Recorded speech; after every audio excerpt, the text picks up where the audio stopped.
In this presentation, we're going to talk about the SFrame Solver Diagnostic Messages, in particular about message SE006, bad potions. This video is part of a series of videos that focuses on Solver Diagnostic Messages. If you are not familiar to this topic, we have a separate video with a proper introduction to this subject. We're going to study this model you see here, a wooden platform with supported steel beams. Let's see. And here's our model, or steel beams and the wooden platform. Let's take a look at some of the properties. I just have one section for the steel beams. Materials, I have two different materials of steel for the steel beams and timber for the wooden platform. In terms of supports, similar to the previous examples, the steel beams are fixed to the wall. And the wooden platform is made of a shell type of elements, which supports in and out of plane stiffness. And if we display the thickness, we can see it's 100 millimeters thick.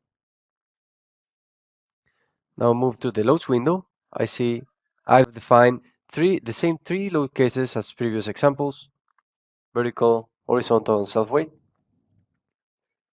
And if I display my loads, I can see I have the self-weight, the horizontal point load of 5 kilonewtons in the x direction, and vertical point load of 200 kilonewtons in the negative z direction. Now my manager would like to know the results for the load cases with the platform added. So if I go and run a linear static analysis for just the load cases, I see I'm getting some errors and FYI messages. And then I can see I have three different type of messages, two FYIs, including the SE006 by Poisson's ratio, and we see it has a value of 7. Let's go back to our presentation to see how this value is being calculated. SFrame calculates the Poisson's ratio as follows. When the user enters a blank value for the Poisson's ratio, the Young and shear modulus as highlighted in this image, which is always the case when the orthotropic material option is turned off, the solver calculates the Poisson's ratio with this formula. Note that orthotropic materials are only applicable to 2D finite elements, for example, shells, membranes, plates. And by the way, we do have a separate video that introduces this subject, the orthotropic materials, and goes into more detail if it's of interest to you. With this, there are some rules that apply when it comes to the calculation of the Poisson's ratio.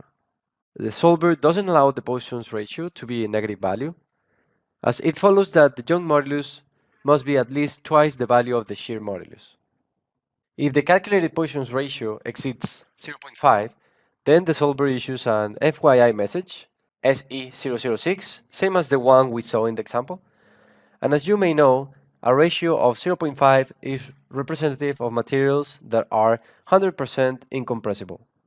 In the real world, the closest materials that we can get are fluids or rubber, which provides a factor of 0.49, just to mention a few examples.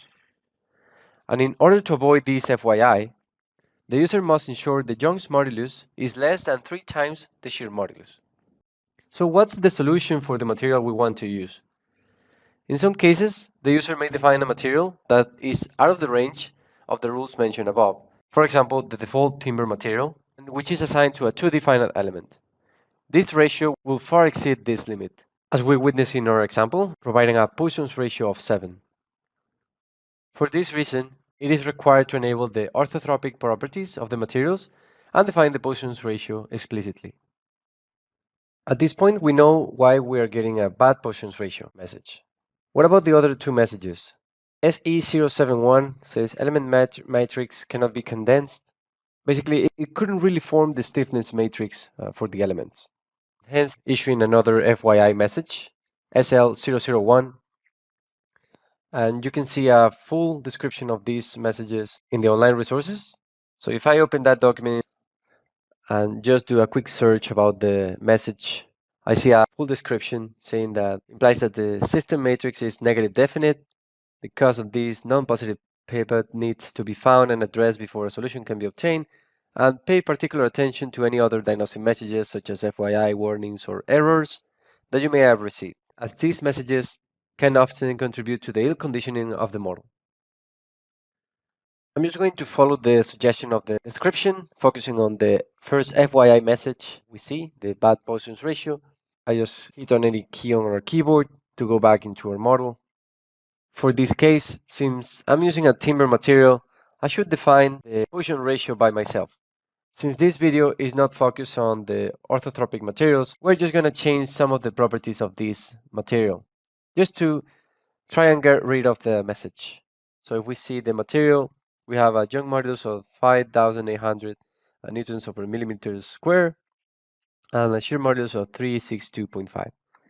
So I'm just going to change this value to 2000. And remember, this may not be realistic, of course, it's just for demonstration purposes, but I just need to select my same color and update this material. I click close, and once again, I try and run a linear static analysis, and it comes with a clean solution. You may notice that by addressing the first FYI message, the other messages were also addressed. And at this point, I'm able to access the results. What did we learn today? SFRAM Solver will issue an FYI if the Poisson's ratio is calculated as a negative value or greater than 0.5. We should always address all Solver diagnostic messages in order from top to bottom, as you may resolve other messages consequently. More information is to be found in SFRAM's internal help system. Thank you for watching, and for more tutorials and videos, please subscribe to our YouTube channel.